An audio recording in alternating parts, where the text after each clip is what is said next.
பிரியமான தேவ ஜனமே, விசுவாசம் என்றால் என்ன? மரித்தோரையும் உயிரோடு எழுப்பத்தக்கதான விசுவாசம் ஏன் நம்மிடம் இல்லாமல் போய்விட்டது? நம்முடைய சரீரத்தில் சின்னதாக ஒரு காய்ச்சல் வந்தாலும் மருத்துவரையும் மருந்து மாத்திரைகளும் அல்லவா நம்பி செல்கிறோம். மரித்தோரையும் உயிரோடு எழுப்பிய இயேசு நம்மோடு தான் இருக்கிறார். ஏன் நாம் அதை உணர்ந்தது இல்லை?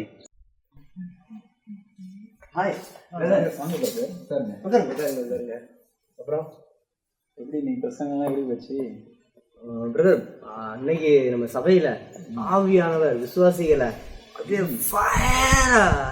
கடிஞ்சு கொண்டார் பிரதர். என்ன கடிஞ்சு கொண்டதுனால கொஞ்சம் எனக்கு தான் தலை வலிக்குது. உருட்டுங்க இதே வேலை தான் இப்போவும். டேவிட், இங்க வாங்க. வர பாஸ்டர். நம்ம ரேவதி மெடிக்கல்ல போய் 2 வேளைக்கு தலைவலி மாத்திரை வாங்கிக்கிறேங்க. காணிக்கை பெட்டியில அமௌண்ட் இருக்கு, ஒரு 50 ரூபா எடுத்து போயிருங்க. சரியா? என் பேரை சொன்னாவே அவங்க கொடுத்துருவாங்க. உடனே போய் வாங்கிட்டு வாங்க டேவிட். தலை ரொம்ப வலிக்குது.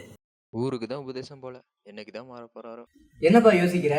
என் பேரை சொல்லுங்க, அதெல்லாம் கொடுத்துருவாங்க. இல்லை பாஸ்டர், மரித்தோரை உயிரோடு எழுப்புற விசுவாசத்தை பற்றி பேசிட்டு இருந்தீங்க. சின்ன தலைவலிக்கு மாத்திரை கேட்குறீங்களே, இப்போ இயேசுவின் திரும்ப எங்கே பாஸ்டர் போச்சு? இல்லப்பா, நம்ம அப்பெல்லாம் பேசினாதானே சபை விசுவாசிகள் உற்சாகம் அடைவாங்க. ஆனால் நமக்கு தான் விசுவாசத்தை பற்றி தெரியுமில்ல பாஸ்டர்.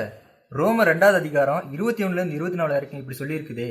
இப்படி இருக்க மற்றவனுக்கு போதிக்கிற நீ உனக்குத்தானே போதியாமல் இருக்கலாமா?